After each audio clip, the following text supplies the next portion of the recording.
State bank of India में आपका स्वागत है। कॉर्पोरेट इंटरनेट बैंकिंग में विस्तार अकाउंट के तहत इस वीडियो में हम आपको बता रहे हैं यूजर्स के लिए रोल्स अलॉट करना और रूल्स सेट करना। इससे पहले वाली वीडियो में हमने आपको एडमिनिस्ट्रेटर द्वारा पहली बार लॉगिन करके यूजर आईडी, पासवर्ड बदलना और अन्य सेटिंग्स कैसे करते हैं ये बताया था। साथ ही उसी वीडियो में हमने यूजर ऐड करना भी बताया था। आज हम आपको एडमिनिस्ट्रेटर द्वारा लॉगिन करके यूजर को एक्सेस राइट्स देना और ट्रांजैक्शन लिमिट सेट करना बता रहे हैं। उसके लिए ब्राउजर में www.onlinesbi.com ओपन करके कॉर्पोरेट बैंकिंग के अंतर्गत विस्तार चुनें, लॉगिन पर क्लिक कीजिए, कंटिन्यू टू लॉगिन पर क्लिक कीजिए और एडमिनिस्ट्रेटर के यूजर आईडी और पासवर्ड से लॉगिन कर लें।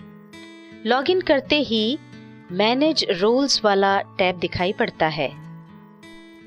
हम मैनेज अकाउंट्स वाले टैब पर क्लिक करेंगे। यहाँ पर एक्सेस राइट्स के अंतर्गत दिख रहे ऐड टैब में select user to assign access rights दिखाई पड़ रहा है। हम यूजर के सामने दिख रहे बॉक्स पर क्लिक करके ड्रॉप डाउन मेन्यू में से यूजर का नाम चुनेंगे। यूजर सिलेक्ट करने के बाद गो पर क्लिक करें। गो पर क्लिक करते ही ये पेज दिखाई पड़ेगा। यहाँ नीचे लिखा हुआ है कि आप यूजर को अपने कॉर्पोरेट अकाउंट के इंक्वायरी ओनली, मेकर या फिर ऑथराइजर राइट्स दे सकते हैं।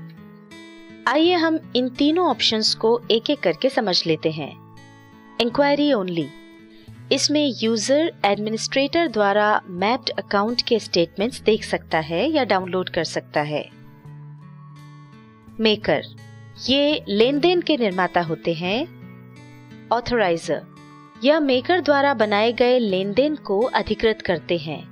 इनके ऑथराइजेशन राइट्स एडमिनिस्ट्रेटर द्वारा डिफाइन किए जाते हैं। आप इन तीनों ऑप्शंस में से जो चाहें वो चुन सकते हैं। यूजर को ये तीनों राइट्स अलॉट करने की प्रोसेस एक जैसी है। यहाँ हम यूजर को ऑथराइजर के राइट्स देना बता रहे हैं। इसके लिए हम ऑथराइजर सिलेक्ट करेंगे। अब कंफर्म पर क्लिक कीजिए। कंफर्म पर क्लिक करते ही ये मैसेज दिखाई पड़ेगा कि यूजर को आपके द्वारा अलॉटेड राइट्स सक्सेसफुली दे दिए गए हैं। अब हम इसी पेज से रूल्स वाले पेज पर चलते हैं और ऑथराइजर्स के लिए ट्रांजैक्शन लिमिट सेट करना देखते हैं। रूल्स ऑप्शन पर क्लिक करें। ट्रांजैक्शन लिमिट सेट करने से पहले यहाँ नीचे दिए गए पॉइंट्स को एक बार पढ़ लें। इसमें लिखा है कि मैक्सिमम ट्रांजैक्शन लिमिट 500 करोड़ रुपए है और ऑथराइजर्स एडमिनिस्ट्रेटर द्वारा निर्धारित ट्रांजैक्शन लिमिट के अंतर्गत ही लेन देन कर सकते हैं। एडमिनिस्ट्रेटर हर एक ऑथराइजर के लिए अलग अलग ट्रांजैक्शन लिमिट सेट कर सकता है। अकाउंट सेलेक्ट करने के बाद इस यूजर के लिए ट्रांजैक्शन लिमिट डालें। ड्रॉप डाउन मेन्यू में से सिंगल या जॉइंट चुनें।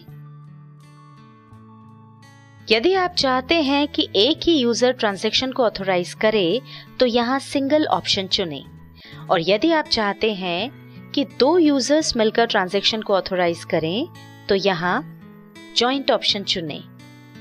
हम यहाँ जॉइंट ऑप्शन सिलेक्ट कर रहे हैं। गो पर क्लिक करें। गो पर क्लिक करते ही ये पेज दिखाई पड़ेगा। इस पर आपका अकाउंट नंबर, ब्रांच और यूजर के लिए जो ट्रांजैक्शन लिमिट डिफाइन की होगी वो दिखाई पड़ेगी। उसी के नीचे 2 ऑप्शन दिखाई पड़ रहे हैं। यदि आप एनी वन ऑफ सिलेक्ट रहने देते हैं तो आपको उसके सामने दिखाई पड़ रही ऑथराइजर्स की लिस्ट में से एक चुनना होगा और साथ ही विद एनी वन ऑफ के सामने दिखाई पड़ रही ऑथराइजर्स की लिस्ट में दूसरा ऑथराइजर चुनना होगा।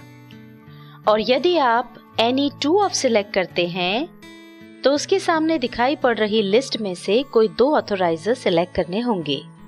पहले एक ऑथराइजर सिलेक्ट करें और फिर कंट्रोल प्रेस करके दूसरा ऑथराइजर सिलेक्ट करें।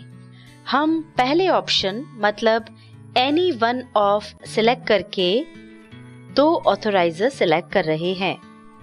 ऑथराइजर सिलेक्ट करने के बाद सबमिट पर क्लिक करें। सबमिट पर क्लिक करते ही ये मैसेज दिखाई पड़ेगा। यहाँ लिखा है कि सिलेक्टेड अकाउंट के लिए ट्रांजैक्शन लिमिट सेट कर दी गई है। ब्रांच द्वारा अप्रूव होने पर इस यूजर के लिए ये रूल्स अप्लाई हो जाएंगे। एक बात का ध्यान रखिए, इस स्क्रीन का स्नैपशॉट लेकर उसका प्रिंट आउट निकाल लें और उस पर एडमिनिस्ट्रेटर के सिग्नेचर करवाएं और उसके बाद फर्म के ऑथराइज्ड सिग्नेटरी से सिग्नेचर करवाकर बैंक में सबमिट कर दें। चलिए हम आपको सिंगल ऑथराइजर की ट्रांजैक्शन लिमिट सेट करना भी बता देते हैं। उसके लिए return to add rule page पर क्लिक करें, अकाउंट सिलेक्ट करें। अकाउंट सिलेक्ट करने के बाद ऑथराइजर के लिए ट्रांजैक्शन लिमिट डालें।